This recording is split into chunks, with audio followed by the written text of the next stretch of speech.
Claims of torture of China Uyghurs are credible, UN. Here's a summary of the article. The report assesses claims of abuse against Uyghurs and other ethnic minorities, which China denies. More than 1 million people are estimated to have been detained at camps in the Xinjiang region, in northeast China. Several countries have previously described China's actions in Xinjiang as a genocide. In 2020, then UK Foreign Secretary Dominic Raab accused China of gross and egregious human rights abuses against its Muslim population after a video emerged appearing to show Uyghurs being blindfolded and led to trains. China denies all allegations of human rights abuses in Xinjiang. In response to the Xinjiang police files, China's foreign ministry spokesman told the BBC that the documents were the latest example of anti-China voices trying to smear China. China says the crackdown in Xinjiang is necessary to prevent terrorism and root out Islamist extremism, and the camps are an effective tool for re-educating inmates in its fight against terrorism. This post received a score of 52,000, with an upvote ratio of 91%. Here are the top comments in response to this article.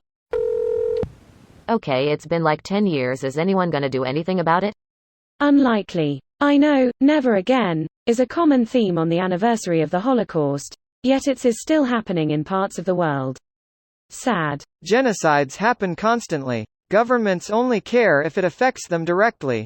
The USA and most other countries only cared CUS it affected them directly the first time. Governments don't go to war over ethics. Edit. For those messaging without reading my comments further down, I'm specifically referencing the fact we only cared when we were killed, which means we didn't care at all. For clarification, the Allies declared war on Germany only after it invaded Poland. As a matter of realpolitik, wars are dangerous, wasteful, uncertain affairs.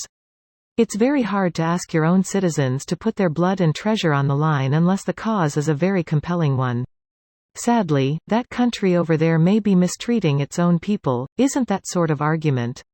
We as humanity still have no idea what to do with dictatorship or totalitarian regimes. Our best bet is that they eventually dissolve themselves somehow. I don't know about you guys, but my favorite afternoon activity is reading about all the unnecessary and preventable cruelty happening around the world and then realizing that I can't do anything to stop it. 10 out of 10 highly recommend this habit. Been doing this since 2006 and now the sanity is gone. All I want to do is drink and smoke till I forget that the world isn't so horrible, but I never get high or drunk enough to forget, so I just feel slightly worse each day, and now I hate my fellow man, like a real hatred, and I wish I had a point. I'm just completely miserable and want company with this particular feeling. My favorite is when you hit that sweet spot of high and drunk, but instead of feeling better it backfires completely and you just become unwaveringly aware of how much suffering is happening everywhere, and by your very existence and forced participation you're generally supporting the systems that continue to perpetuate that suffering, and eventually, if you let your mind keep wandering, you realize we're all just animated meat and the universe is one giant acrimonious sausage factory. On the bright side, it won't be long now. If it helps, the sun will explode and erase all traces of us long before the heat death of the universe. This means that all human suffering across our entire history does not and will not intrinsically matter. Only we care about it, and our brains physically can't process even a small fraction of it. We're barely scratching the surface of sapience as it is. This video was automatically created by Reddit to speech.